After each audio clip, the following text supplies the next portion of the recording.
It's the 7th race weekend of the BMW IBSF Women's Skeleton World Cup, and we are in Innsbruck in Austria. The start in Innsbruck is critical. It's the shortest track we race on. So when Kimberly Boss of the Netherlands popped the spur in the first heat and had to wrestle the sled down to turn 1, it looked like a disaster. Into heat 2, 3/10 off the lead, still tied for 11th place after that disappointing first run. Kimberly had put it all behind her, and after being ahead of her personal best in training, was hoping for big things in the second heat. She got them on her Bromley sled.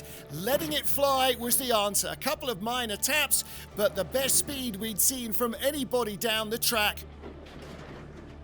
A phenomenal second heat, where she summed up all of her abilities to blitz through the track record and leave it trailing in her wake the first 52-second run. Kim Marmons of Belgium had a slender advantage over her Low Countries rival. Kim took her country and her own first ever World Cup medal with a bronze last season. 5th place after the first heat, tied 1900s away from the lead. She dropped behind the fast-starting Kimberly Boss, but stayed in contention all the way down. It was looking like a smooth run, if maybe not quite enough for a new track record and the lead. 7th best speed down into the lower labyrinth. She held it together to take a 2nd place finish at the line, but there were still 5 to go. Boss remained the leader as we got to the top 4. Brogan Crowley of Great Britain had slipped down the order. What about Mimi Reneva, a former medalist on this track as well, some 5 years earlier? She starts well and had an advantage of 1800s over Kimberly Boss from the first heat.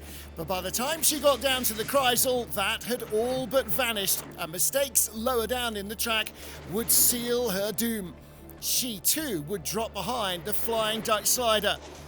On a similar Bromley sled, Reneva was not able to summon up the form she needed and slipped into 3rd at the line with 3 to go. First of whom, only 800s off the lead in the first heat, local heroine Janine Flock, a World Championship and World Cup medalist numerous times on this track, where she's been racing at the top level since 2011. Janine knows a thing or two about getting down this place fast and how to cheat the air in this glider's paradise, but even that was not enough to keep her in contention. Her second heat nowhere near as polished as her first, and not as quick either. She too would fall behind, tied with Reneva for 3rd, 2 to go.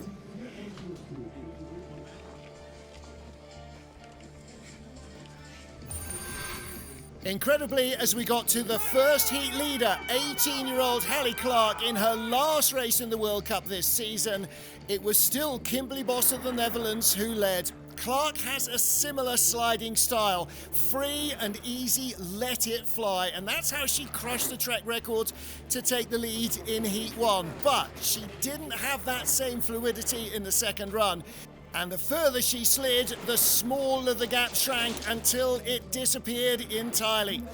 Hallie Clark coming to the line in 2nd place, and Kimberly Boss taking an unlikely victory from 11th in the first heat.